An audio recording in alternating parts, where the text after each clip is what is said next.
My dear students, welcome back. I am Dilip from DKD English.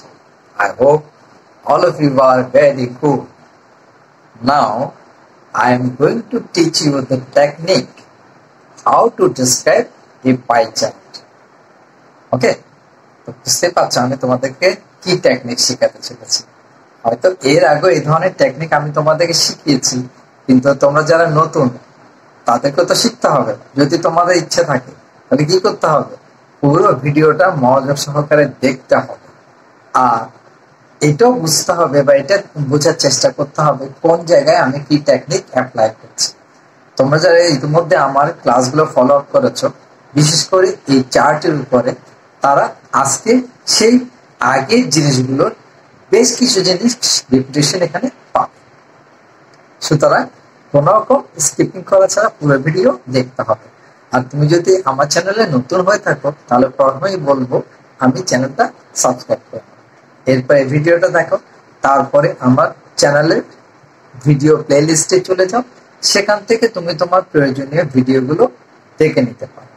তারপরে যদি তোমার মনে হয় কি যে এই ধরনের ভিডিওগুলো তোমার জন্য হেল্পফুল হবে, ইজি হবে, টেকনিক্যাল হবে, শিখলে তুমি দীর্ঘদিন মনে রাখতে পারবে, তাহলে তোমার সাবস্ক্রিপশন তো ঠিকই রইলো, তুমি আমার সঙ্গে থেকে শিখতে পারো। আর যদি ভালো না লাগে তাহলে চ্যানেলটা আবার আনসাবস্ক্রাইব করে দিও। আর তোমরা যারা ইতিমধ্যে আমার চ্যানেলটা সাবস্ক্রাইব করেছো তাদেরকে অজস্র ধন্যবাদ। তো এ ফাঁকে আরেকটা কথা বলে রাখি, আমি যখন যে ভিডিও আপলোড করছি তখনই সেই ভিডিওর ডেসক্রিপশনের মধ্যে দেখবে কি নিচের দিকে সেই রিলেটেড কিছু ইম্পর্টেন্ট ভিডিও লিঙ্ক দেয়া আছে বা দেয়া থাকে। তোমরা চাইলে সেটা যদি ইম্পর্টেন্ট মনে করো সেই ভিডিওগুলোও দেখে নিতে পারো, এবং সেই ভিডিওগুলো থেকে প্রয়োজনীয় নোট যদি তোমার করার থাকে বা কোনো কিছু কালেকশন করার থাকলে সেটা তোমরা কালেক্ট করে নিতে পারো। কেননা তোমরা হয়তো লক্ষ্য করেছো আমার ইতিমধ্যে যেসব ভিডিও আপলোড করা হচ্ছে শুধুমাত্র একটা বিষয় নয়, অনেকগুলো বিষয়ে ভিডিও আপলোড করা হচ্ছে। তো তোমাদের যার যেটা প্রয়োজন সেটা সেখান থেকে ওয়াচ করে নিতে পারো। হ্যাঁ, তবে তোমাদের নতুন কোনো যদি মানে চাহিদা থাকে, তোমার নতুন কোনো কিছু যদি পাওয়ার থাকে আমার কাছ থেকে, তাহলে সেটাও আমাকে কমেন্ট করে জানাতে পারো, আমি তার জন্য প্রয়োজনীয় ব্যবস্থা। তাহলে চলো দেখি কিভাবে আমরা টেকনিক্যালি একটা পাই চার্টকে ডেসক্রাইব করছি। টেকনিক্যালি বলতে এখানে ইজি ওয়ার্ড, ইজি সেন্টেন্স দিয়ে সেগুলোকে ব্যবহার করছি বা সেগুলোকে বর্ণনা করছি। Look at the following pie chart. নিচে পাই চার্টটি দেখো। It represents the passing grades of different subjects of the students of a school. এটি একটি স্কুলে শিক্ষার্থীদের বিভিন্ন বিষয়ে পাশের হারকে প্রতিফলিত করে বা দেখায়। Now, describe the chart in your own language. চার্টটি নিজের ভাষায় বর্ণনা করো। You should highlight and summarize the information given in the chart. তোমার চার্টে দেওয়া তথ্য হাইলাইট ও সংক্ষিপ্ত করা উচিত। ওকে, তা নিশ্চয়ই বুঝতে পারছো এখানে একটা চার্ট দেয়া আছে। এই চার্টের মধ্যে কোন একটা স্কুলে এই চারটা বিষয়, বিশেষ করে সায়েন্স, বাংলা, ম্যাথমেটিক্স, ইংলিশ, এই চারটা বিষয়ে পাশের হারকে ইন্ডিকেট করে।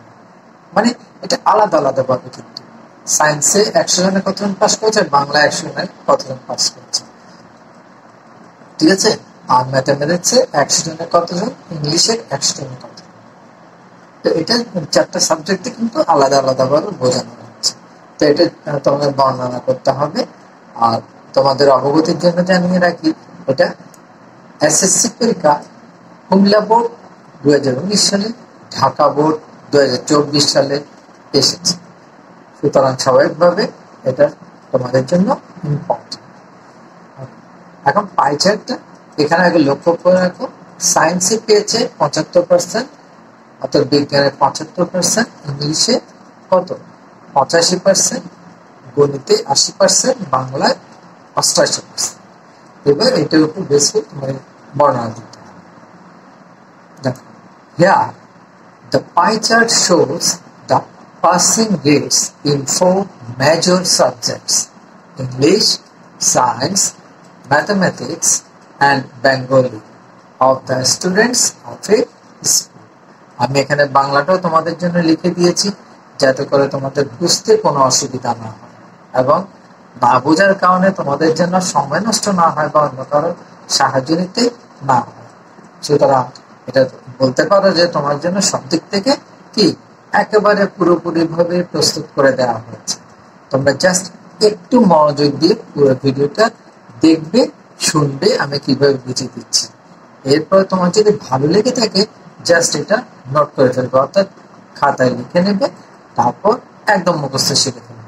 আর তোমরা হয়তো লক্ষ্য করেছো যে আমি একই ধরনের কি যে লাইনগুলো আছে, সেন্টেন্স গুলো প্রায় কয়েকটা একাধিক কি পাই চার্ট বা গ্রাফের মধ্যে ইউজ করছি। তোমরা যারা রেগুলার ক্লাস করছো সেটা নিশ্চয়ই বুঝতে পারছো। এখানে এই যা শিখবে সেটা একদম পার্মানেন্টলি শিখবে, মনে রাখবে, আর অন্যান্য গ্রাফ বা পাই চার্টের মধ্যে ইউজ করার চেষ্টা করবে। তাহলে কি এখানে পাই চার্টটি একটি স্কুলের শিক্ষার্থীদের ইংরেজি, বিজ্ঞান, গণিত এবং বাংলা এই চারটি প্রধান বিষয়ের পাশের হার দেখায়। It shows that Bangla holds the highest position, which is 88%.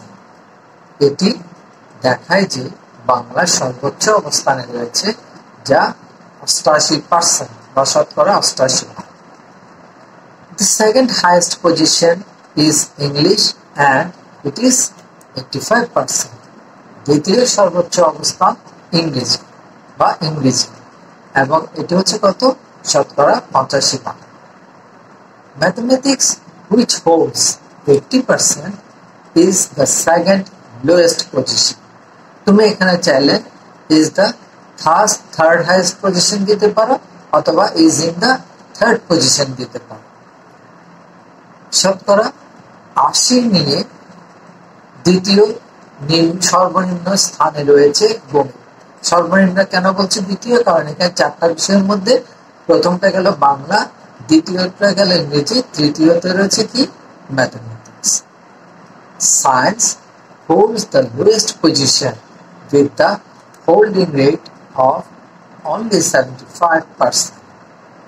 বিজ্ঞান সর্বনিম্ন অবস্থানে আছে, যার ধারণের হার মাত্র 75%। If we look into the statistics of the pie chart analytics, it will state that the fluctuation of the passing rate in English, Bangla and Mathematics is not alarming. Pie chart বিশ্লেষণের পরিসংখ্যানের দিকে তাকালে দেখা যাবে যে ইংরেজি, বাংলা এবং গণিতে পাশের হার উদ্বেগজনক নয় বা উদ্বেগজনক নয়। It is also easily understood that science is not in the position of highly dissatisfaction. এটাও সহজে বোঝা যায় যে বিজ্ঞান অত্যন্ত অসন্তোষের অবস্থানে নেই, কারণ এটা কত পার্সেন্ট পেয়ে বসে আছে যে বিজ্ঞান 75% আছে বা শতকরা 75। সুতরাং এখানে মানে ডিসস্যাটিসফ্যাকশনের কোনো কারণ নেই, মোটামুটি ভালো পর্যায়ে আছে। Surely it is a very good sign. নিঃসন্দেহে এটি একটি ভালো লক্ষণ। But at the same time, it is very regret to say that the school may put less importance in teaching science, which is very important at the era of science, অথবা at the age of science দিতে পারে। কিন্তু একই সঙ্গে অত্যন্ত পরিতাপের বিষয় যে বিজ্ঞানের যুগে স্কুলটি হয়তো গুরুত্বপূর্ণ বিজ্ঞান বিষয়ে শিক্ষার উপর কম গুরুত্ব দেয়। If so, the school authority should be remembered that we are living in the age of science.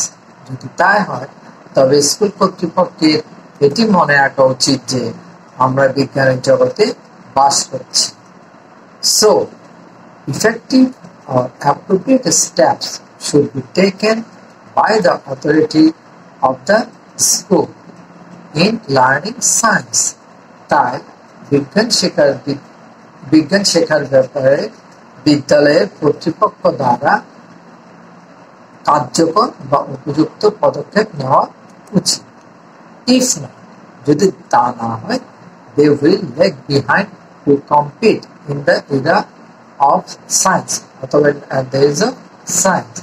তা না হলে তারা বিজ্ঞানের যুগে প্রতিযোগিতায় পিছিয়ে থাকবে। কারণ সবকিছু এখানে যে লাইনটিতে বোঝানো হচ্ছে যে বর্তমান বিজ্ঞানের যুগে সবকিছু কিন্তু বেশিরভাগ 90-95% হচ্ছে তোমার বিজ্ঞান পেয়েছে।